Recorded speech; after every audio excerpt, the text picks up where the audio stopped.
Welcome to the XIAOMI Black Shark 5 Pro, and I'll show you how to edit notification panel shortcuts on this device. So first, let's open notification panel, and if you want to add here some shortcuts or remove some of them or just to change their positions, you should click here on this edit icon. And now we can see here this minuses and pluses. To remove some icons from here, just click on the right upper corner of each of this icon. And now we can see that they automatically goes here to this down section.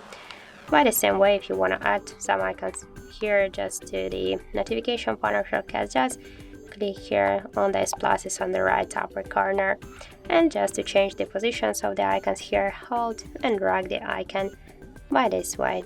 And you can see that's so simple. To save the changes, click here to done on the right upper corner, and that's it. So thank you for watching, and if you find this video helpful, don't forget to leave a like, comment and to subscribe our channel.